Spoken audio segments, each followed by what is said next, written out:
j'ai vraiment ce sentiment qu'on trouve Dieu à l'intérieur de soi, comme le fond qui nous dépasse, comme l'absolu infini sur lequel nous, êtres finis, nous nous définissons. Au fond de nous, c'est pas nous que nous trouvons, c'est l'autre avec un grand A. Et les parcelles de sens que nous arrivons à saisir sont juste une délimitation sur un fond infini de sens qui nous échappe et qui est Dieu.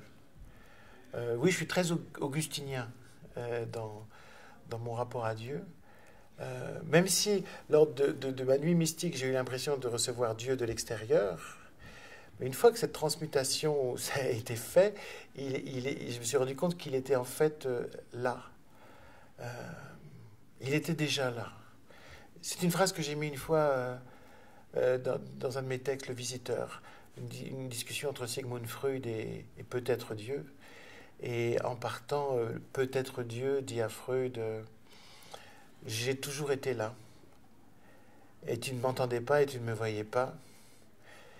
Et lorsque tu me disais que tu ne croyais pas en Dieu, j'avais l'impression d'entendre un rossignol qui se plaignait de ne pas savoir la musique.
Je ne sais pas, au sens vrai et fort du verbe savoir, si Dieu existe ou pas. D'ailleurs, je le dis dans mon livre, L'esprit de l'athéisme, si vous rencontrez quelqu'un qui vous dit « je sais que Dieu n'existe pas », ce n'est pas d'abord un athée, c'est d'abord un imbécile.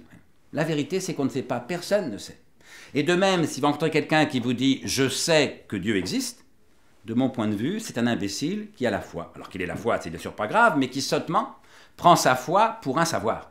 Ce qui est une double erreur philosophique, puisqu'il confond deux concepts différents, la croyance et le savoir, mais aussi une erreur théologique, puisque la foi est une grâce en bonne théologie chrétienne, ce que le savoir, évidemment, ne saurait être.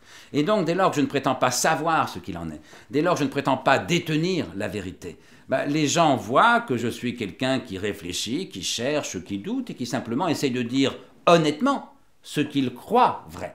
Une fois de temps en temps, il y a un journaliste pressé qui dit que je suis un athée. Et je m'empresse de répondre que je ne suis pas athée, mais non-croyant. Pour moi, les athées, ce sont eux qui croient. Ils sont certains que Dieu n'existe pas.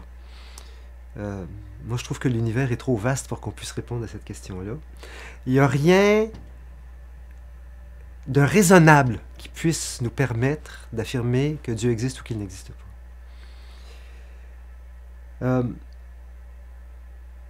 J'ai certainement pas la foi dans un dogme. Ça, c'est sûr. Par contre, il m'arrive assez souvent de sentir une présence. Je parle dans les mots de Pierre Vadeboncoeur, une présence avec un P majuscule. Une présence que lui ne voulait pas nommer. Présence que j'éprouve dans la nature, en écoutant Bach ou Mozart, ou devant la beauté du monde, ou devant un geste de bonté. Il y a quelque chose qui m'attire vers le haut.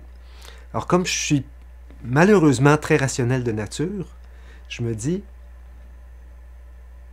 peut-être qu'il y a une présence, ou alors peut-être que c'est moi-même qui m'illusionne et qui crée cette idée-là de présence, mais dans les deux cas, cette idée-là de présence est une idée qui m'élève. Alors, je ne sais pas si je peux vraiment dire que... Je peux certainement... Alors, de façon conventionnelle, non, j'ai pas la foi.